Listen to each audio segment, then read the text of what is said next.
श्री कृष्ण गोविंद हरि मुरारी, हे नाथ नारायण वासुदेवा।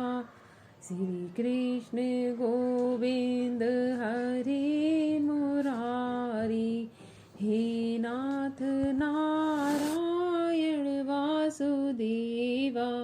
श्री कृष्ण गोविंद हरि मुरारी, हे नाथ नारायण वासुदेवा। अश्विन मास के शुक्ल पक्ष की एकादशी की व्रत कथा। युधिष्ठिर बोले कि हे भगवान, अश्विन मास की शुक्ल पक्ष की एकादशी का नाम क्या है तथा उस व्रत के करने से कौन कौन से फल मिलते हैं, यह सब कृपा पूर्वक कहिए। उस पर श्री कृष्ण भगवान बोले कि हे राजन, अश्विन मास की शुक्ल पक्ष की एकादशी का नाम कुशा है। इस व्रत के करने से समस्त पाप नष्ट हो जाते हैं और करने वाला अक्षय पुण्य का भागी होता है। इस एकादशी के दिन मन वांछित फल की प्राप्ति के लिए श्री विष्णु भगवान की पूजा करनी चाहिए। इस पूजन के द्वारा मनुष्य को सर्वलोक की प्राप्ति होती है।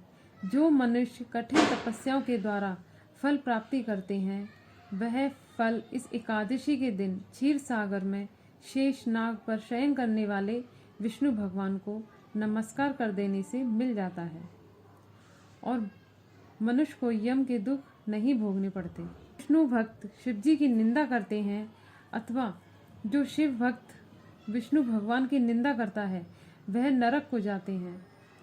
1000 अश्वमेध और 100 राजसूय यज्ञ का फल इस एकादशी के फल के 16वें हिस्से से बराबर भी नहीं होता है।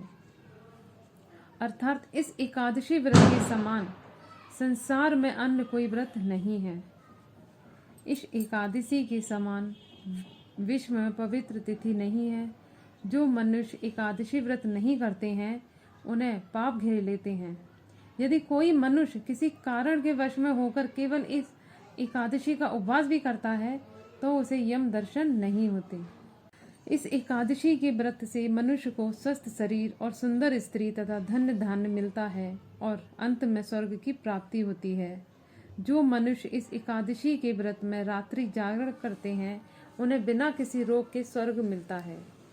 जो मनुष्य इस एकादशी का व्रत करते हैं, उनके मातृ पक्ष के 10 पुरुष, पितृ पक्ष के 10 पुरुष और स्त्री पक्ष के 2 का वेश धारण करके तथा सुंदर आभूषणों से युक्त होकर विष्णु लोक को ले जाते हैं।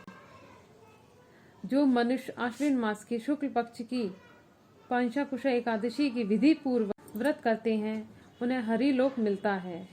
मनुष्य एकादशी के दिन भूमि, गौ, अन्न, जल, उपहान, वस्त्र, छत्र आदि का दान करते हैं। उन्हें यमराज के दर्शन नहीं मिलते। दरिद्री मनुष्य को भी यथाशक्ति कुछ दान देकर कुछ पुण्य अवश्य ही पैदा करना चाहिए।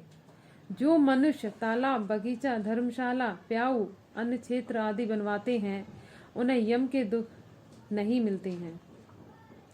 वह मनुष्य इस लोक में दीर्घायु वाले पुत्र तथा धन्य धान्य से पूर्ण होकर सुख भोगते हैं तथा अंत में स्वर्ग लोक को जाते हैं।